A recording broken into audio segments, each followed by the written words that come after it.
If you've spent any time in the garden, you already know the quiet frustration of slow, tired soil, the kind that feels lifeless, smells flat, and makes your plants work twice as hard for half the results. Most gardeners assume that reviving soil requires months of composting, expensive amendments, or constant tending.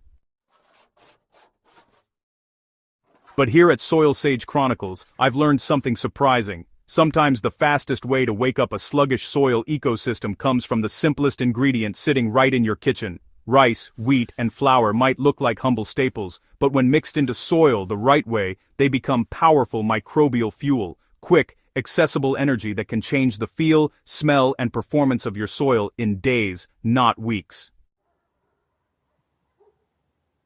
This article takes you into the heart of a real backyard experiment comparing how these three ingredients affect microbial activity. You'll learn not just which one works best, but why, and how you can use it in your own garden safely and effectively. Whether you're a new gardener or someone who's been tending beds for decades, this is one of those small discoveries that can transform how you think about soil care.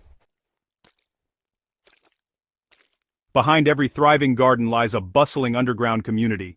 Microbes, bacteria, fungi, and other microscopic helpers are the workers that quietly make everything possible. When they're active, soil becomes softer, more crumbly, and richer in structure. Nutrients unlock. Water retention improves. Roots explore more deeply. Even tired, compacted beds start loosening themselves from the inside. But when microbes slow down, the entire soil ecosystem struggles. Fertilizer doesn't work as well, plants become more fragile, and the soil gradually turns into something that feels like lifeless dust instead of a living home. That's where simple carbohydrates come in. Just like people, microbes perk up when they're fed an easy source of energy. Rice, wheat, and flour are all made of starch, but their structure, and how easily microbes can access that starch, makes a big difference in how quickly the soil comes alive. This experiment was designed to answer a surprisingly tricky question. Which of these everyday ingredients wakes up microbes the fastest? So, here's how the experiment was set up. To get a clean, reliable comparison, the experiment used identical soil samples with one key variable, the ingredient being added. No compost, no fertilizer, nothing extra, just soil and a carbohydrate source. Each sample was prepared using the same method I'll share with you now. It's simple, repeatable, and honestly, safe for any garden bed. Start by mixing 2 tablespoons of your ingredient, rice, into 1 cup of non-chlorinated water. Then, mix 2 tablespoons of your ingredient, wheat berries, into 1 cup of non-chlorinated water. Next, mix 2 tablespoons of your ingredient, plain flour, into 1 cup of non-chlorinated water. Stir until it forms a slurry. Then pour that mixture evenly over 2 cups of soil, lightly working it into the top layer. The soil was kept moist, not muddy, stored at normal garden temperature conditions, and monitored over several days. Within the first few days, the differences became clearer than I expected. What changed in the first few days? You know, one of the real joys of this kind of test is seeing soil respond almost immediately. Even to the naked eye, the changes were impossible to ignore. The smell shifted. That deep, earthy fragrance gardeners love began rising from the soil. The texture softened, and honestly, the color became richer. But one ingredient didn't just cause improvement, it created transformation. To put it plainly, flour ran away with the wind. Rice and wheat both encouraged moderate microbial activity, but flour triggered a dramatic acceleration. The soil treated with flour darkened faster, crumbled sooner, and felt alive in a way that gardeners learn to recognize instantly. If you've ever held freshly amended forest-like soil between your fingers, you know that living texture, springy, soft, almost breathing. Flour-treated soil began moving in that direction within days. Even more interesting was the smell. The flour sample developed that sweet, earthy aroma long before the others, a clear sign that microbial processes were kicking into high gear beneath the surface. What surprised me most was the magnitude of the difference. This wasn't a subtle edge, it was a landslide victory, and the reason becomes clear once you understand what microbes actually need. Why flour works so fast? Well, think of microbes as tiny workers who need access to their food before they can get to work. With rice and wheat, microbes first have to break through the protective outer layer of each grain. That requires time and energy. Microbes still consume them eventually, but the process is slow, like someone trying to eat a meal still wrapped in its packaging.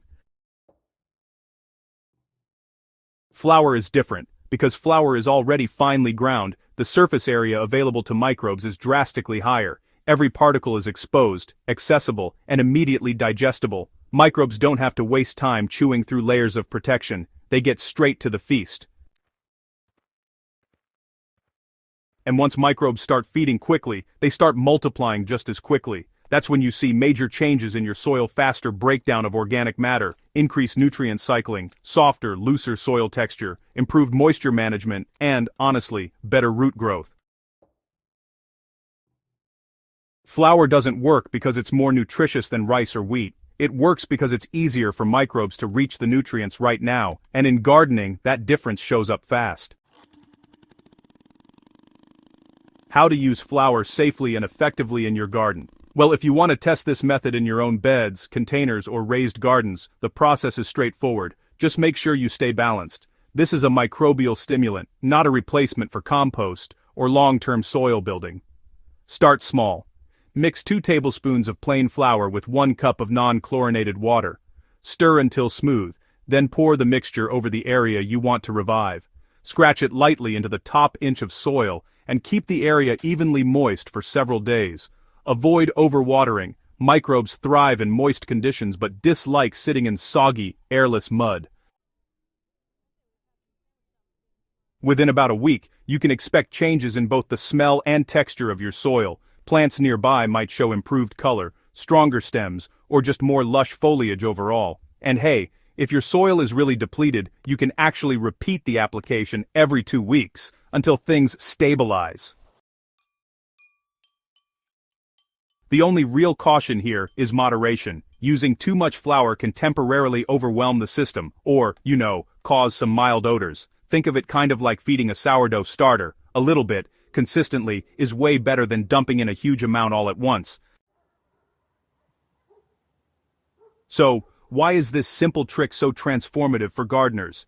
Honestly, what I love about this experiment, and what I hope you feel too, is how it takes complicated soil science and turns it into something practical, affordable, and really empowering. Flour isn't some miracle product, it's just a fast, accessible energy source that helps jumpstart the life that's already waiting in your soil.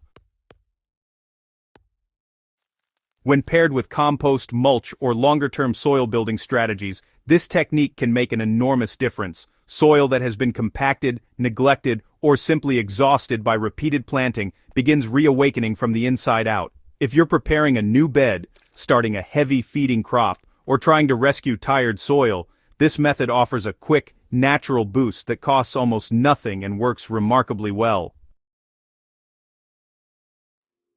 And that's what Soil Sage Chronicles is all about, those small, powerful discoveries that help us become wiser gardeners with healthier, more vibrant soil. Final thoughts. A small trick with big impact. Rice, wheat, and flour each have a place in soil management, but when it comes to waking up microbes fast, flour is the clear winner. Its fine texture makes it instantly usable, and the soil responds with surprising speed. Once you try it yourself, you'll see why this simple ingredient has become one of my favorite secret tools for revitalizing tired beds.